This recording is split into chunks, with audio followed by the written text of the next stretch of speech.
आज की तारीख क्या है? 26 जून 2021। शाबाश। तो उर्दू किताब हम पढ़ रहे हैं। तो हमने कल क्या पढ़ा था? हमारा टॉपिक क्या था? श्री रामचंद्र जी। श्री रामचंद्र जी। तो कल क्या हमने पढ़ा था? रामचंद्र जी जो थे हिंदुओं के अवतार हैं, ठीक है ना। दूसरे मज़ाहिब के लोग इनको इज्जत की निगाह से देखते हैं। हमने कल रामचंद्र जी के बारे में पढ़ा था। उसके बाप का नाम क्या था? राजा दशरथ। और उसकी कितनी बीवियां थी? तीन बीवियां थी। और तीन बीवी से कितने बच्चे हुए थे? चार बच्चे हुए थे, ठीक है ना। सबसे बड़े बेटे का नाम क्या था? रामचंद्र जी। क्या था? रामचंद्र जी। तो आज हम पढ़ने जा रहे हैं इसका दूसरा पैराग्राफ। केकी ने एक बार राजा की जान बचाई थी। इसके बदले में राजा ने उनकी एक मांग पूरा करने का वादा किया था। केकी ने इस मौके को गनीमत जाना और मांग की कि रामचंद्र जी को 14 बरस वनवास दिया जाए और भरत को गद्दी पर बिठाया जाए। राजा दशरथ क्योंकि वादे के पक्के थे, इसलिए उन्हें केकी की ये जिद पूरी करना पड़ी। राजा दशरथ ने रामचंद्र जी को मजबूरन वनवास का हुक्म दिया। रामचंद्र जी फरमाबरदार थे। नेकी, ईमानदारी और सच्चाई का जज्बा उनके दिल में बदर्जे उत्तम मौजूद था। अपने वालिदैन के हुक्म की तामील की और अयोध्या को छोड़कर वनवास के लिए निकल पड़े। उनके हमरा उनकी बीवी सीता और भाई लक्ष्मण थे, ठीक है।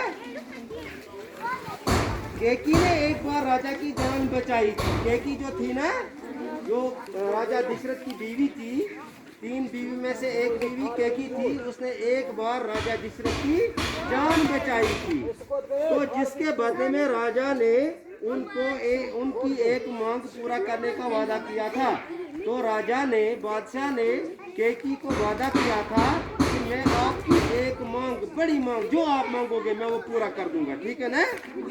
तो केकी ने इस मौके को गनीमत जाना और मांग की कि रामचंद्र जी को 14 बरस का वनवास दिया जाए और भरत को गद्दी पर बिठाया जाए। तो केकी ने क्या किया? मौके का फायदा उठाया और अपने सौतेले बेटे, जिसका नाम रामचंद्र जी था, क्या था नाम, और अपने शौहर से कहा कि इस रामचंद्र जी को वनवास भेज दे। वनवास क्या को? यानी एक किस्म का इसको जलाए वतन कर दो। इसको वतन से निकलना पड़ेगा। इसको कहीं जंगलों में बसेरा करना है, जंगलों में बैठना है जाकर, ठीक है ना। इसको यहाँ से निकाल दो। तो इसने ये जिद की अपने शौहर से कि रामचंद्र जी को वनवास दिया जाए और भरत को राजगद्दी दी जाए, भरत को गद्दी पर बिठाया जाए। ये बादशाह जो है ये किसको दी जाए? भरत को दी जाए। और रामचंद्र जी को क्या दिया जाए? वनवास। रामचंद्र जी को मुल्क बदर किया जाए, ठीक है ना। तो राजा दशरथ जो थे, क्योंकि वादे के पक्के थे, वो अपने वादे के पक्के थे, इसलिए उन्हें केकी की ये जिद पूरी करना पड़ी।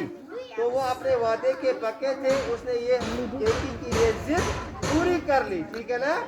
और कोई चारा नहीं था, क्योंकि उसने वादा दिया था कि जो आप मांगोगी मैं आपकी वो तमन्ना पूरी कर दूंगा, ठीक है ना। राजा दशरथ ने रामचंद्र जी को मजबूरन वनवास का हुक्म दिया।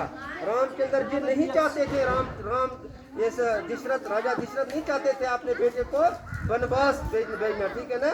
लेकिन वो मजबूर हो गए। जब उस केकी ने जिद की तो वो मजबूर हो गए।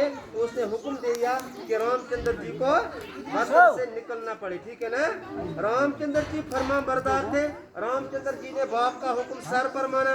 उसने बिल्कुल अपने बाप के हुक्म की तामील की। वो फरमाबरदार थे, वो बहुत नेक औलाद थे। ईमानदारी और सच्चाई का जज्बा उनके दिल में बदर्जे उत्तम मौजूद था। उनके दिल में क्या था? ईमानदारी थी, सच्चाई थी, और क्या था? और वो बहुत, यानी अपने माँ बाप का फरमाबरदार था।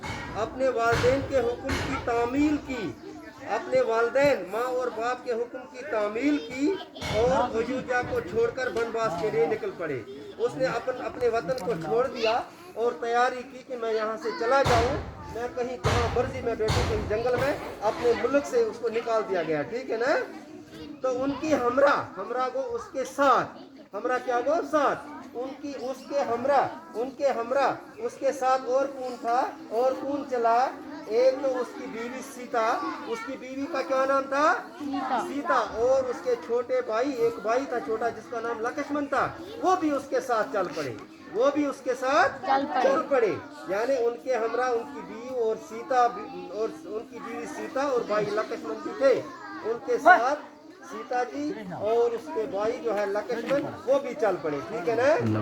तो आज जब बोलोगे ना तो कल हम इसके आगे पढ़ेंगे। ठीक है ना? आज के लिए इतना ही है। शुक्रिया।